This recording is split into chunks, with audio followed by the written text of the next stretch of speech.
अस्सलाम वालेकुम। आज हम उनकी बात करने वाले हैं जिनके साथ आपका कभी ना कभी तो पाला पड़ा होगा, किसी रूहानी इलाज के लिए या किसी जिस्मानी मर्ज़ के इलाज के लिए। जी हाँ, मैं बात करने वाला हूँ ढोंगी बाबा की।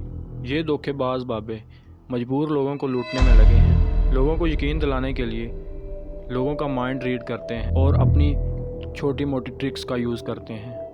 कैसे, आगे चल के जानते हैं। ये फर्जी बाबे किसी एक रिलीजन का मसला नहीं है, बल्कि हर रिलीजन में देखने को मिलेंगे। ये फर्जी बाबे ज़्यादातर इंडिया, पाकिस्तान, अफ़गानिस्तान और बांग्लादेश में देखने को मिलते हैं। इनके पास किसी किस्म का भी पेशेंट जाए, यानी सर दर्द, पेट दर्द, कैंसर हो या मैदे में पथरी, तो इनके पास इसके पीछे एक ही रीज़न होता है। वो क्या? भूत प्रेत, ब्लैक मैजिक। ये एक ऐसा फार्मूला है इनके पास जिससे अगले बंदे में खौफ पैदा कर सकते हैं। इनकी कुछ प्रो ट्रिक्स भी हैं जिससे ये लोगों को यकीन दिलाने की कोशिश करते हैं। प्रो ट्रिक नंबर 1, ये कहीं सुनसान जगह पर क़याम करके बैठे होंगे जहां बंदा जाते ही खौफ खाने लगे। प्रो ट्रिक नंबर 2, जो बंदा इन बाबों के पास लेके जाता है तो ये बाबे उस बंदे से पहले ही आपकी बेसिक इन्फॉर्मेशन पूछ लेते हैं, और जब आप इसके पास जाते हैं तो ये वही इन्फॉर्मेशन आपको बताते हैं जिससे आपका शक यकीन में बदल जाता है। इनका अपने काम में इतना एक्सपीरियंस होता है कि ये अगले बंदे का मुंह देखकर बता देते हैं कि इसे क्या मसला है।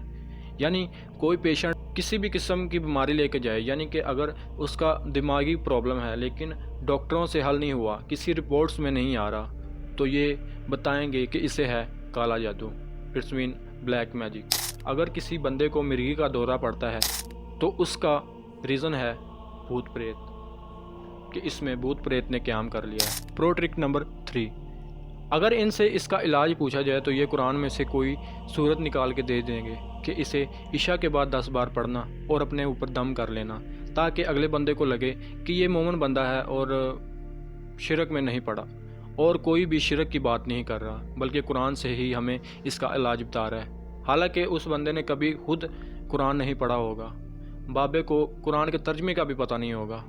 अगर इनके मानने वालों से पूछा जाए जो इनको लॉयल तरीके से फॉलो कर रहे हैं कि ब्लैक मैजिक कैसे प्रूफ है, तो वो बताएंगे हम क्या चीज़ है, प्रॉफिट हज़रत मोहम्मद सल्लल्लाहु अलैहि वसल्लम पर भी तो हो गया था। हालांकि वो ब्लैक मैजिक हदीस के हवाले से ऐसा ना था, बल्कि हदीस के हवाले से ऐसा था कि हुजूर पाक पर ब्लैक मैजिक हुआ। हालांकि वो ब्लैक मैजिक के इफ़ेक्ट ऐसे नहीं थे जैसे बाबे बताते हैं। हदीस के हवाले से ऐसे थे कि हुजूर पाक पर काला जादू हुआ, और वो कैसा था, हुजूर पाक बाज़ चीज़ें रख कर भूल जाते थे। किसी के घर जाते तो बाद में भूल जाते कि किसी के घर गए थे या नहीं, लेकिन अल्लाह की तरफ से उन्हें मालूम पड़ गया कि उन पर काला जादू किसी ने किया है, तो उसके इलाज के लिए उन्होंने सूरह नास और सूरह फलक का दम किया। ऐसा बिल्कुल नहीं था कि उनमें कोई भूत एंटर कर गया या अस्तगफिरुल्लाह उन्हें कोई दौरा वगैरह पड़ता था। अगर इनसे पूछा जाए कि ये जाहिल बाबे किस तरह रूहानी तौर पर इलाज कर सकते हैं, तो ये कहते हैं कि इन्होंने अल्लाह की इबादत की है और अल्लाह को खुश करके अल्लाह से अपनी बातें मनवाते हैं। वो कैसे? ना ये नमाज़ पढ़ते हैं, ना इन्हें कोई रोज़े की फ़िक्र है, तो ये किस तरह अल्लाह को खुश कर रहे हैं? नहीं, बल्कि ये शैतान को खुश कर रहे हैं। ये ब्लैक मैजिक का इलाज यूं बताते हैं, जिनको एक बोतल में बंद करके इसे किसी कब्रिस्तान में दफना दो। अपने लिए एक बकरे की डिमांड करते हैं, 5 से 10 किलो कच्चा गोश्त कब्रिस्तान में पकवाते हैं। ये क्या है? ये तो शैतान को खुश करने वाली बात हुई। आपने बाज़ वीडियोज़ में देखा होगा कि सब रिलीजन्स के बाबे अपने अपने दीन को तो फॉलो करते हैं, लेकिन उनका जिन निकालने और बाकी एक्टिंग वगैरह सेम ही होती है, जिस तरह ये वीडियो है।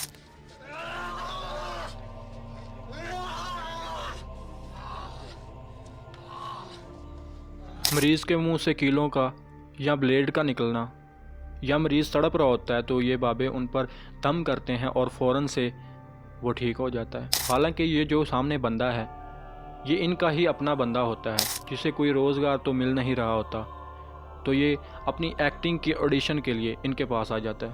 जेम्स रैंडी एक म्यूजिशियन जो लोगों को एंटरटेन करने के लिए अपने जादू के ट्रिक्स दिखाता था।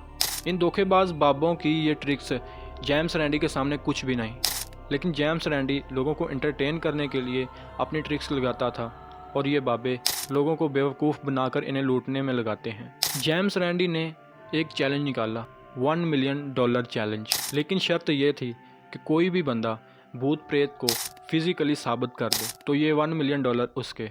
लेकिन आज तक कोई भी ये चीज़ साबित नहीं कर सका। माइंड रीड करने की बात आए तो इंडिया का एक म्यूजिशियन है करण सिंह, जो बहुत अच्छा माइंड रीडर है। कोई भी बंदा हो इसके सामने तो ये उसका माइंड रीड कर सकता है। हैरत अंगेज़ है, लेकिन ये भी एक ट्रिक है जो बाबे लोगों को बेवकूफ़ बनाने के लिए इस्तेमाल करते हैं। तो ये थे डोंगी बाबा जो लोगों को लूटने में लगे हैं, अपनी छोटी मोटी ट्रिक्स लगाते हैं और अपने कुछ एक्टर्स के साथ लोगों को यकीन दिलाते हैं और लोग भी बहुत लॉयल तरीके से इनके पीछे लग जाते हैं। तो आज के लिए इतना ही। सब्सक्राइब।